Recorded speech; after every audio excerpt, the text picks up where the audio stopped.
नमस्कार, आप देख रहे हैं प्राइम न्यूज और मैं हूं आपके साथ आलोक शुक्ला। उत्तराखंड प्राइम में आप सबका स्वागत है। आज उत्तराखंड विद्यालय शिक्षा परिषद के 10वीं और 12वीं के नतीजे घोषित हुए। शिक्षा मंत्री अरविंद पांडेय ने इन परीक्षाओं के नतीजे घोषित किए। इस बार बिना परीक्षा लिए ही घोषित किए गए ये परीक्षा परिणाम है और इस बार का हाई स्कूल का रिजल्ट 99.09% रहा। इसमें छात्रों का उत्तीर्ण प्रतिशत 99.33 और छात्राओं का 98.8% रहा। पैंडेमिक पीरियड में जिस तरह से हम एक्सपेक्ट कर रहे थे रिजल्ट के लिए, उतना बच्चे वास्तव में नहीं दे पाए, क्योंकि 9th में जब बच्चा अपियर होता है उस समय उसकी मेंटलिटी उतनी मैच्योर नहीं होती जितना 10th में आने के बाद होती है। एज ए रिजल्ट क्या होता है कि 9th का रिजल्ट जब बच्चा देता है, अपियर होता है, तो उसके अंदर एक फियरसम होता है, एक चाइल्डिश वाले उसकी क्वालिटी होती है, इसलिए उस समय 9th में उसका रिजल्ट डाउन होता है। और उसी के बेस पर हमने इस चीज़ में जो काम किया है तो उससे परसेंटेज कहीं ना कहीं प्रभावित हुई है। लेकिन जो बच्चे सिंसियर रहते हैं, शुरू से जो अच्छे इंटेलेक्चुअल बच्चे होते हैं, उनके रिजल्ट में हमने नोटिस किया कि उन बच्चों ने अच्छा परफॉर्म की बार भी किया हुआ है। तो इसलिए कुल मिला के दूसरा, जिस तरह से बोर्ड ने हमारे लिए इस बार इंस्ट्रक्शंस दिए हैं, उन्होंने 9th का 10th का कॉम्बिनेशन के आधार पर जिससे जो परसेंटेज तैयार करवाई है वो वास्तव में प्रेज भर दिया है। I admire from the core of my heart to the board officers. इतना अच्छा उन्होंने बनवा कर दिया था कि कहीं भी ये डाउट नहीं रहा कि हमारा कोई बच्चा कहीं भी पीछे रह जाएगा। मेरी 77। किस तरीके की प्रिपरेशन करी थी और अपने जूनियर को भी क्या मैसेज दोगे पॉजिटिव में? हमने काफ़ी अच्छे तरीके से तैयारी की थी और हम तो चाहते थे कि पेपर हो जाए, बट हो नहीं पाए। बट ये था कि हमारी पूरी तैयारी थी पेपर देने की और हम भी आगे ये बोलेंगे कि अच्छे से पढ़ाई करें, कोरोना के उसमें भी अच्छे से पढ़ें। अगर ये पेंडेमिक परसेंटेज से आप नहीं, मेरे 80 था, 80 पार पर नहीं हो पाया, बट पेपर होते तो आ जाती इतनी। टिहरी जिले के नगर पालिका क्षेत्र के अंतर्गत कार्मेल स्कूल चंबा की 10वीं की परीक्षा में टॉप करने वाले छात्र छात्राओं को आज विद्यालय में पुरस्कृत किया गया। बता दें कि इस वर्ष 10वीं की परीक्षा में रोशनी बिजलवाण, अनुष्का नेगी और भविष्य बडोनी ने 2020-21 की परीक्षा में ICSE बोर्ड में टॉप किया है। आज कार्मेल स्कूल चंबा में स्कूल मैनेजमेंट ने सभी टॉपर छात्र छात्राओं का मुंह मीठा कराया है। सर्वप्रथम मैं धन्यवाद देना चाहूँगा कार्मल स्कूल फैमिली को, फादर्स और ऑल टीचर्स को, जिन्होंने बच्चे को अच्छे से नर्चर किया और हर तरह की पढ़ाई में इनका सपोर्ट किया। और इस तरह के जो ऑनलाइन क्लासेस भी चल रही बड़े अच्छे से इनकी चली और इसके लिए धन्यवाद है कार्मल फैमिली। साथ में जो पेरेंट्स का तो सपोर्ट रही था, लेकिन इनका दादा दादी का भी काफ़ी सपोर्ट रहा है, चाचा चाची का भी इसमें सपोर्ट रहा है। ये बच्ची लगभग 4-5 घंटे डेली पढ़ लेती है। फिर हमने इनको आउट ऑफ द बॉक्स के बारे में, थिंकिंग के बारे में बोला कि कुछ मैगजीन्स भी पढ़ो, न्यूज़पेपर डेली पढ़ो।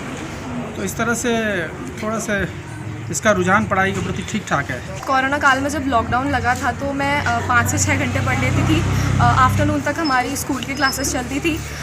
मेरी सफलता का श्रेय मैं सबसे पहले अपने स्कूल के प्रिंसिपल को देना चाहूँगी, सारे टीचर्स को देना चाहूँगी जिन्होंने हर समय मुझे सपोर्ट किया। जब से मैं स्कूल में आई हूँ तब से मुझे गाइड किया, नर्चर किया। और इसके बाद मैं अपनी सफलता का श्रेय अपने पेरेंट्स को देना चाहूँगी और अपने ग्रैंड पेरेंट्स को देना चाहूँगी।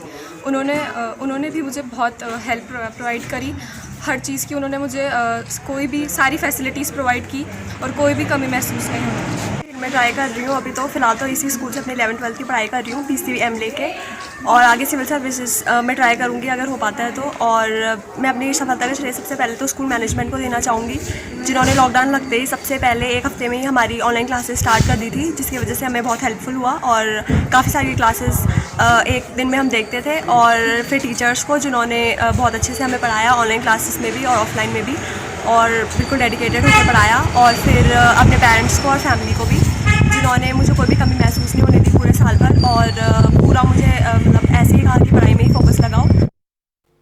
शिक्षा विभाग ने अब सरकारी स्कूलों की तस्वीर बदलने की कवायद शुरू कर दी है। अब निजी स्कूलों से बेहतर शिक्षा और बेहतर संसाधन सरकारी स्कूलों के बच्चों को उपलब्ध होंगे और हाईटेक तकनीक से बच्चे गणित के कठिन प्रश्नों का उत्तर आसानी से सीख सकेंगे। साथ ही ऑडियो विजुअल हाईटेक तकनीक से नर्सरी से लेकर 12वीं तक के बच्चों को सरकारी स्कूलों में शिक्षा उपलब्ध हो सकेगी, जो उत्तराखंड की सरकारी शिक्षा व्यवस्था के सुधार में बढ़ने वाला सराहनीय प्रयास है। इसका कॉन्सेप्ट ये है कि किस तरीके से बच्चे गणित को खेल खेल में सीख सके। सामान्यतः ये होता है कि हमारे बच्चों को गणित समझने में कई तरह की मुश्किलें आती हैं, क्योंकि जो सीखने का एक तरीका है कि बच्चा उसको देखे, छुए, उसको उसके बारे में जाने और उसके तब उसके बाद उसके दिमाग में एक छवि बनती है किसी भी विषय की। तो सामान्यतः गणित की संकल्पनाओं में ऐसा नहीं हो पाता। तो ये पहली डिजिटल मैथमेटिक्स लैब है जो नीति आयोग द्वारा प्रदत्त फंड से बनाई गई है। इसका कॉन्सेप्ट यही है कि बच्चा, इसमें से एक डिजिटल बोर्ड लगा हुआ है तो बच्चा उन्हीं चीज़ों के वीडियोस को देखेगा। यहाँ पर बहुत सारे इक्विपमेंट्स बच्चों के लिए अवेलेबल कराए गए हैं। मैथ किट जो कि बेसिक से लेकर कक्षा 1 से लेकर 12 तक की प्रत्येक कक्षा के लिए है, ताकि बच्चे गणित को सरलता से सीख सकें। इस पूरी बिल्डिंग को, इस पूरे कमरे को इस थीम में बनाया गया कि इसकी दीवारों से, इसके फर्श से और इसकी जो भी इसमें चित्रकारी की गई है, कहीं ना कहीं बच्चे के दिमाग में गणित हो और ये एक समझ विकसित हो कि गणित को सीखना बहुत आसान है। उत्तरकाशी जनपद में 4,668 लाभार्थियों का चयन प्रधानमंत्री आवास के लिए किया गया है। इसमें 1,410 लाभार्थियों को शनिवार को स्वीकृत प्रमाण पत्र जारी किए गए हैं। विधायक ने सभी महिला लाभार्थियों को प्रधानमंत्री आवास की पहली किस्त दिए जाने पर बधाई और शुभकामनाएं दी। इस मौके पर उन्होंने कहा कि माननीय प्रधानमंत्री जी का मूल मंत्र है सबका साथ, सबका विकास। योजना है कि हमारे ग्रामीण क्षेत्रों के गरीब परिवारों को जिनके पास आवास नहीं है उनको आवास मुहैया करवाए जाएं।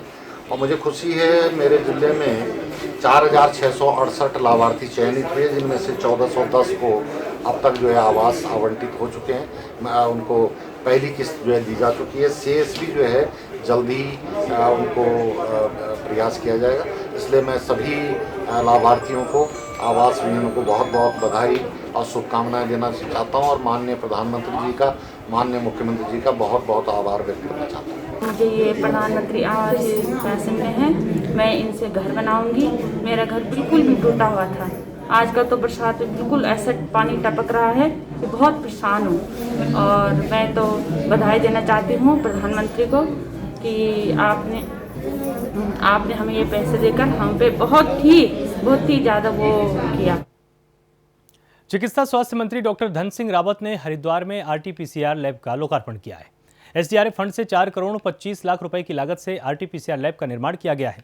इस मौके पर डॉक्टर धन सिंह रावत ने कहा कि 30 दिसंबर 2021 तक पूरे उत्तराखंड में 100% वैक्सीनेशन कराना हमारा लक्ष्य है। सरकार ने हमको निर्देश दिए हैं कि तीसरी लहर से पहले हमको हर जिले में RT-PCR लैबों की स्थापना करनी है। और उसी क्रम में सबसे पहले हमने अभी हरिद्वार जिले में आज इसका विधिवत उद्घाटन किया है। लगभग 4.5 करोड़ रुपए की लागत से बनी है। मैं अपने स्वास्थ्य विभाग के सभी अधिकारियों का और जिलाधिकारी का आभार व्यक्त करना चाहता हूं कि काफ़ी कम समय में उन्होंने बनाई।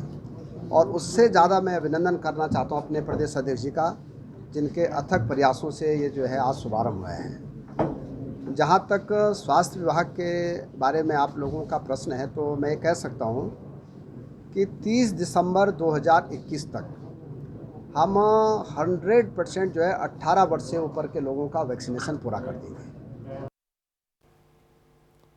राजधानी देहरादून के जिलाधिकारी डॉक्टर R राजेश कुमार ने ISBT देहरादून का औचक निरीक्षण किया है और इस दौरान उन्होंने बस अड्डे पर चल रहे स्वास्थ्य परीक्षण बूथ का भी जायजा लिया। साथ ही वहां बिना मास्क के घूम रहे पैसेंजर और गाड़ियों के चालकों को भी फटकार लगाई है। DM ने परिवहन विभाग के अधिकारियों को चालान काटने के निर्देश दिए हैं। ऐसे जो भी बिना मास्क पहने हुए घूमते पा रहे हैं उनको ये लोग चालान करें और फाइन भी करें। तो इसके अलावा बसेस पे भी चेक किया और बेसिक फर्स्ट एड किट इत्यादि कई बसेस में नहीं थे, तो मैंने ट्रांसपोर्ट डिपार्टमेंट के ऑफिसर्स को रिक्वेस्ट किया है कि फर्स्ट एड किट एक बेसिक नेसेसिटी है, हर बस में होना चाहिए और इमरजेंसी समय में अत्यंत आवश्यक है फर्स्ट एड किट का रहना। इसके अलावा टॉयलेट्स की व्यवस्था का भी मैंने निरीक्षण किया, काफ़ी खामियां पाई और जो PPP मोड में जिस कंपनी को दिया गया है रैम की, तो उनको मैंने इंस्ट्रक्शंस दिए हैं, पास ऑन किए हैं कि सफाई व्यवस्था चकाचौंध रखें और रेगुलर टॉयलेट्स की क्लीनिंग होनी चाहिए। अगर सर कंपनी नहीं करती है तो क्या बिल्कुल कार्रवाई करेंगे, बिल्कुल कार्रवाई करेंगे। वहीं बाबा के धाम केदारनाथ से जहां रावल और पुजारियों को एक ही छत के नीचे मिलेंगी सभी सुविधाएं, जी हां, केदारनाथ में 3 मंजिल इमारत का निर्माण होगा और 10 करोड़ की लागत से इसको बनाया जाएगा। केदारनाथ धाम से तकरीबन 300 मीटर सरस्वती नदी के पास बनने वाले 3 मंजिला इमारत में 18 कक्षों का निर्माण किया जाएगा। इसकी लागत की धनराशि उत्तराखंड चारधाम देवस्थानम बोर्ड को दी जा चुकी है।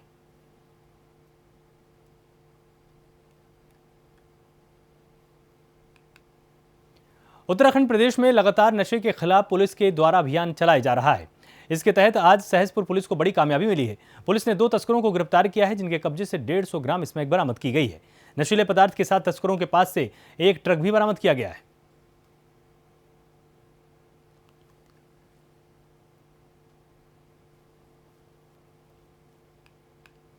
वहीं लालकुआं में बीजेपी बिंदुखत्ता मंडल कार्य समिति की बैठक का आयोजन किया गया, जिसमें बीजेपी जिलाध्यक्ष प्रदीप बिष्ट ने कार्यकर्ताओं को संबोधित करते हुए संगठन के विस्तार पर जोर दिया है। साथ ही सभी कार्यकर्ताओं को आगामी विधानसभा चुनाव में जुट जाने का आह्वान किया है। इस दौरान पुराने कार्यकर्ताओं को जिम्मेदारी भी सौंपी गई। साथ ही संगठन को मजबूत करने के साथ ही बूथों पर फोकस करने की अपील की गई है। देहरादून में कांग्रेस के प्रदेश उपाध्यक्ष सूर्यकांत धस्माना ने कोरोना की दूसरी लहर के दौरान दून के निजी अस्पताल की तरफ से दी गई स्वास्थ्य सेवाओं के लिए अस्पताल के एमडी डॉक्टर विपुल कंडवाल और उनके स्टाफ को देवभूमि मानव सेवा ट्रस्ट की ओर से सम्मानित किया है। इस मौके पर धस्माना ने कहा कि अस्पताल के द्वारा अपनी जान जोखिम में डालकर जनता के सेवा भाव से जो कार्य किया गया है, उसके लिए यह सम्मान बहुत ही छोटा है। प्रदेश कांग्रेस कमेटी की ओर से भी और देवभूमि मानव संसाधन विकास ट्रस्ट की ओर से भी आज आरोग्य धाम के डॉक्टर विपुल कंडवाल, उनकी पूरी टीम, सारे doctors, paramedical staff, nursing staff, housekeeping staff, यहाँ के सिक्योरिटी गार्ड्स, उनको इस बात के लिए आज सम्मानित किया गया और धन्यवाद दिया गया। जिस प्रकार से डॉक्टर विपुल कंडवाल के नेतृत्व में उनकी पूरी टीम ने पूरे राज्य के तमाम लोग जिस समय तड़प रहे थे, ऑक्सीजन के लिए तड़प रहे थे, आईसीयू के लिए तड़प रहे थे, कोविड की दूसरी लहर का जो विनाशकारी स्वरूप था भयंकर, उस दौर में जिस प्रकार से सेवा करी मरीजों की, हमने तमाम मरीज यहाँ पर भेजे। कभी डॉक्टर साहब ने मना नहीं किया, जगह नहीं थी तब भी एडजस्ट किया। 2013 में आई जल प्रलय को याद कर आज भी दिल बैठ जाता है। इस हादसे में दसौली ब्लॉक के गोलिम गांव के बाजपुर से 8 से 10 परिवार बेघर हुए थे। इसके बाद प्रशासन की तरफ से उन्हें प्राइमरी स्कूल कैलाशपुर में अस्थायी व्यवस्था के लिए ठहराया गया था, लेकिन वर्तमान समय तक उन्हें ना तो आपदा मदद से किसी तरह की मदद मिल पाई है और ना ही उनके लिए स्थायी व्यवस्था का इंतजाम हुआ है।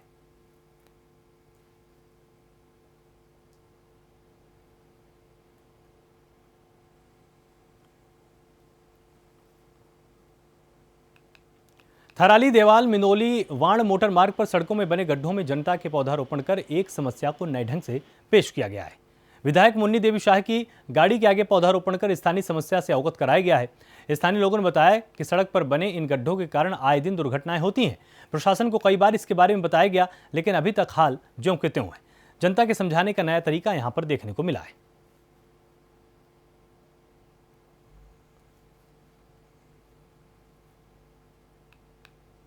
रुड़की में नारसन विकासखंड के कार्यालय के सभागार में बीजेपी विधायकों ने प्रधानमंत्री आवास के अंतर्गत चेक बांटे हैं। इस मौके पर कोविड-19 के नियमों की ओर सोशल डिस्टेंस की जमकर धज्जियां उड़ती हुई दिखाई दी हैं। दरअसल आज नारसन विकासखंड के कार्यालय में पात्र लोगों को प्रधानमंत्री आवास योजना के अंतर्गत गरीब लोगों को चेक बांटे गए, लेकिन जैसे ही कार्यक्रम में बीजेपी के विधायक पहुंचे तो उनके साथ साथ सैकड़ों लोग सभागार में घुसते चले गए। इस दौरान कोरोना के नियमों को तार तार किया गया।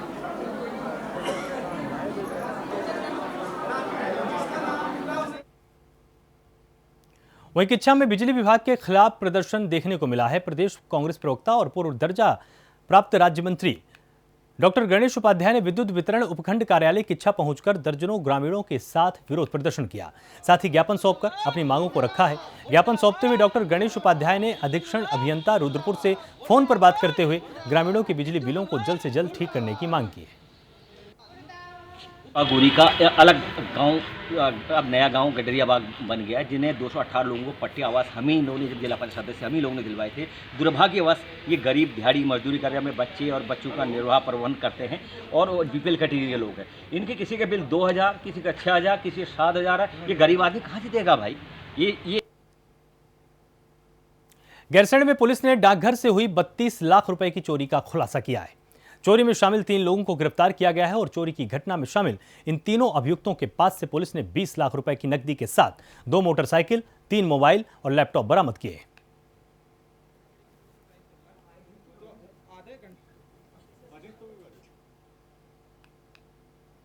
डोईवाला के ब्लॉक सभागार में आज डोईवाला ब्लॉक की तमाम ग्राम पंचायतों में स्वीकृत प्रधानमंत्री आवास योजना ग्रामीण के चयनित लाभार्थियों को डोईवाला के विधायक पूर्व मुख्यमंत्री त्रिवेंद्र सिंह रावत ने प्रमाण पत्र देकर सम्मानित किया है।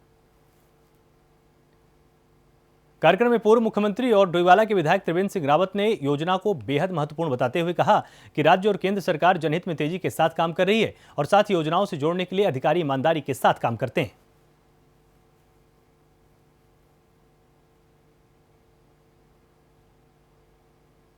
आज स्वतंत्रता संग्राम के महान सेनानी और क्रांतिकारी शहीद ऊधम सिंह कंबोज के बलिदान दिवस के मौके पर उनकी प्रतिमा पर श्रद्धा सुमन अर्पित कर उनकी शहादत को याद किया गया।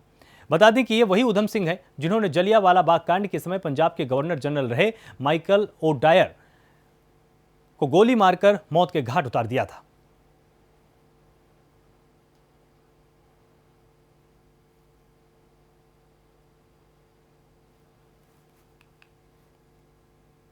ग्रामीण भारत के संदर्भ में सस्टेनेबिलिटी और डेवलपमेंट के बीच के संघर्ष की कहानी बताते हुए फिल्म स्प्रिंग थंडर भारत के सबसे ऊंचे पठार पर एक यूरेनियम खनन युवता की कहानी बताती है। यह फिल्म खूब धमाल मचा रही है। इसमें नीति निर्माताओं के संघर्ष से लेकर अपराध, धन, राजनीति और स्थानीय स्तर पर भूमि अधिग्रहण से लेकर वैश्विक पर्यावरण संबंधी चिंताओं को दिखाया गया।